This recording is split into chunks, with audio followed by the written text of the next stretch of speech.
out to the airport. Inbound Eisenhower, looking at a travel time of 37 minutes, 390 to downtown. Outbound 31. Inbound Stevenson, 42 minutes, 355 to Lakeshore Drive. Ryan is 22 minutes, 95 to downtown. I-57, 20 minutes, I-80 to the merge, Bishop 423.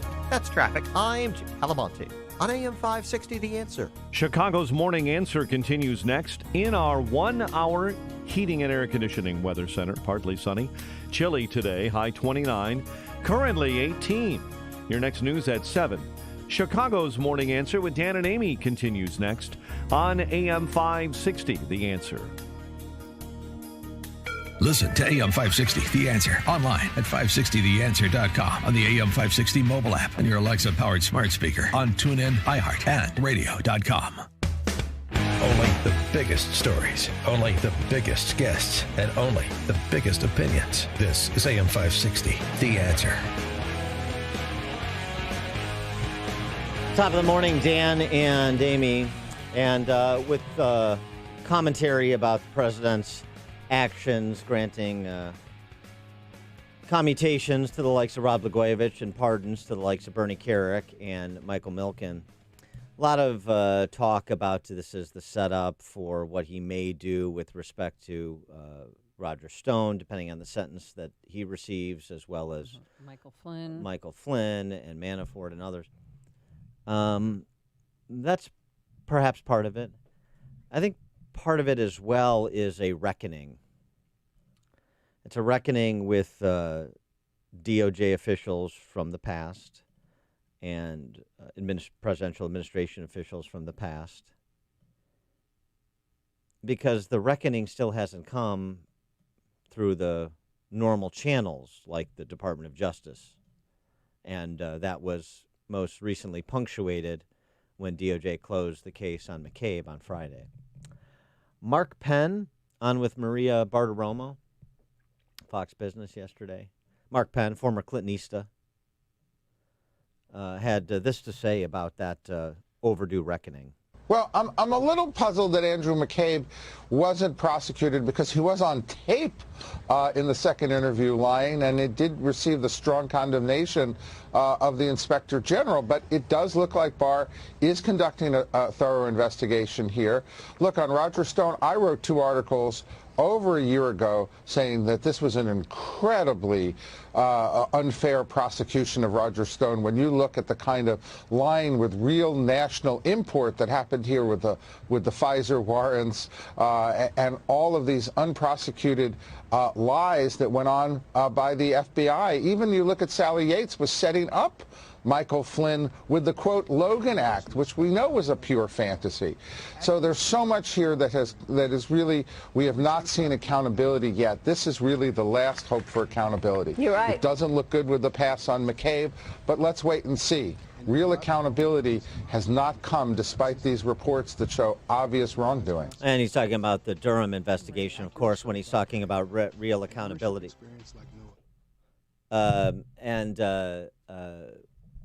With respect to what Mark Penn has to say, again, former pollster for Clinton World, he's right. And the Logan Act as a way to entrap Flynn, this is also why I think President Trump tweeted at Chris Murphy, the senator, for meeting with the Iranian foreign minister. Looks like a violation of the Logan Act. That's the standard, right, for prosecution?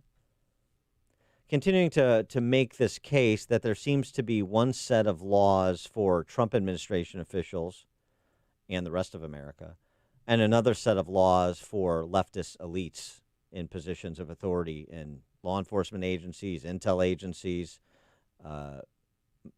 Congress, inside the anybody who holds a position of authority, sway inside the Beltway and is a leftist, is part of the resistance. And he has a point.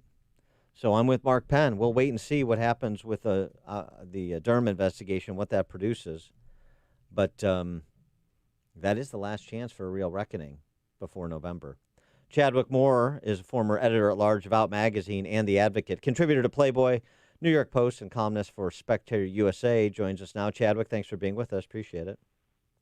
Thanks for having me. Good morning. How did you interpret the timing of the decisions that the president announced yesterday regarding those pardons and commutations? Yeah, it does seem like it may be timed for Roger Stone, who's being sentenced tomorrow. Also, perhaps with General Flynn.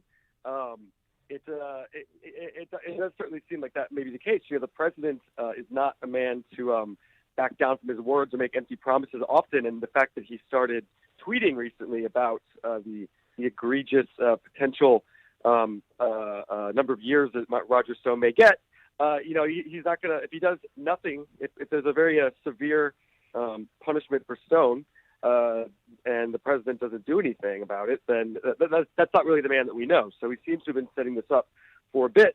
I guess we'll see. People have been, wondering for a while if he did plan to do anything. Sometimes people say that the president, one of his faults I've heard people say is that he demands absolute loyalty from people around him, but sometimes doesn't then show that loyalty in return. Roger Stone being a prime example of that. However, it does seem time that he's planning to do something. Well, are you surprised? I mean, the timing, obviously, yes. Tomorrow, Roger Stone is being sentenced, but I thought he'd wait until after he won the election. Did you? Right. Well, that's the sticky situation. And if the president was talking about this, so if he did wait until after the election, then that wouldn't look really good either, especially for his political enemies. They would say that he was just putting it off until after the election because he knew there was something wrong. If he does go ahead and do this before the election, maybe he'll just speak to, his conviction that Roger Stone did nothing wrong. And, just looking at that case, I mean, let's not forget that pre-dawn raid on Stone's house, like he was like he was a drug cartel leader, right? As if he had weapons in his house or committed a violent crime. I mean, these are white-collar crimes. Exactly, and it's a process crime. And I mean, should it really be illegal to lie to Congress? I mean, look, they lie to us every day. But just also don't forget that they were in bed with CNN on that. They had CNN embedded to get the whole thing on tape, which is just further speaks to the corruption between the Democrat Party, the Washington elites, and the media. Chadwick, you write that in Spectator USA that President Bernie Sanders, that is not something that should strike fear in our hearts, that prospect. But Tony Fabrizio, the pollster for the president, echoed what President Trump said last week, that all things being equal, rather face Bloomberg than Bernie, that Bernie, on paper could potentially present a challenge because he has the same thing that Trump has, a motivated, energized base. Right. He's the only candidate that does have enthusiasm behind him. However, who knows if you want to face off with the president keeps standing up for Bernie, and saying that the DNC is planning to steal the nomination from him once again.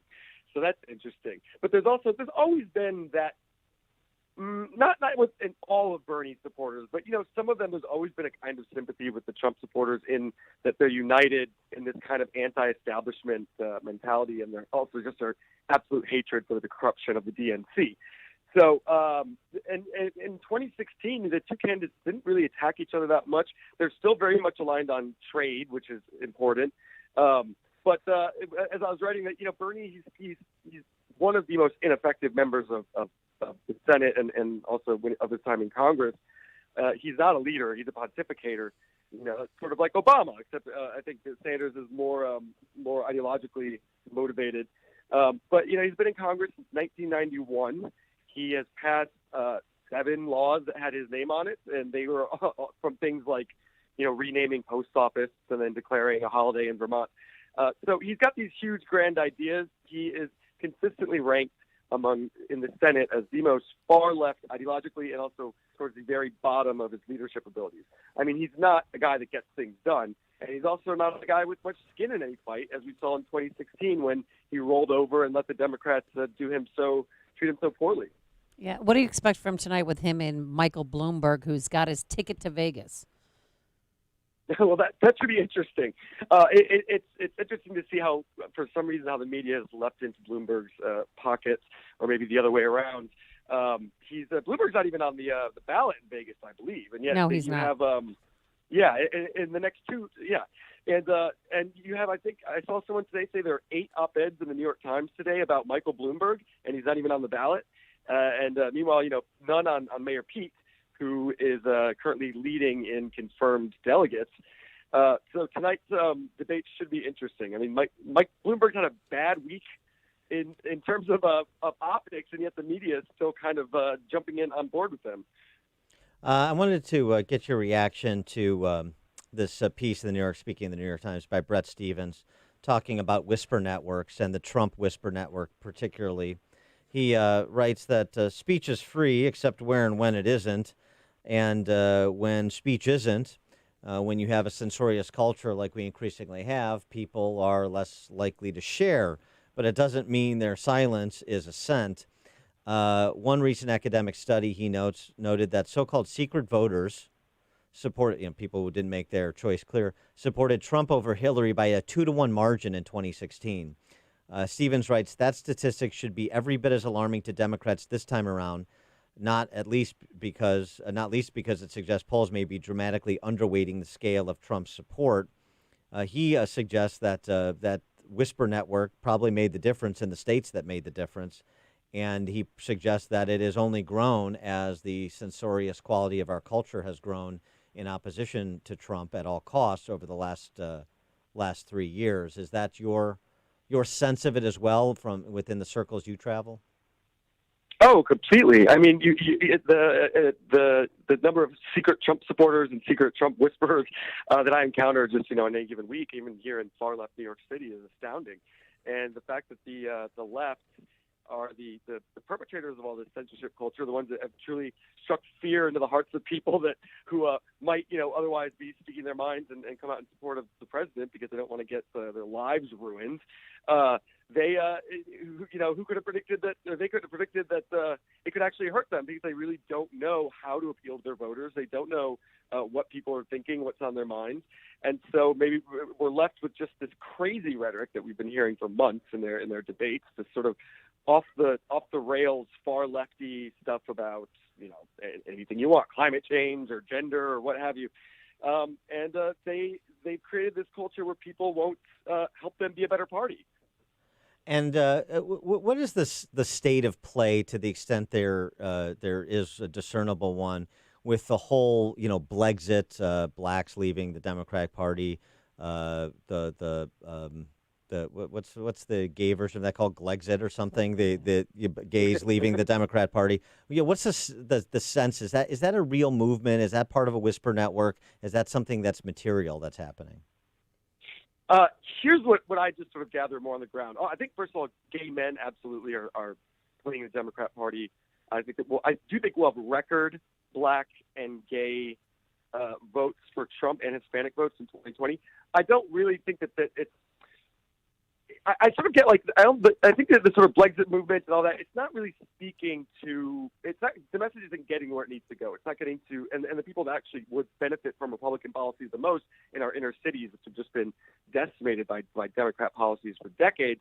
But, if I talk to people, I live in a very mixed income neighborhood. There's housing projects across the street. I talk to people who live there in my local bodega and stuff.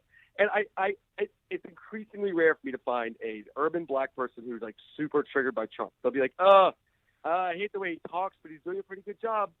So I don't think that's the kind of Brexit movement. I think that most of the audience, I don't really think it's really reaching where it needs to reach, but I do think that there's a sense among these traditional voting blocs that the Democrats are kind of crazy and that Trump isn't that bad. In fact, he's doing pretty good. I don't think a lot of people really buy into this, he's a racist, white nationalist, something, as much as the party might like.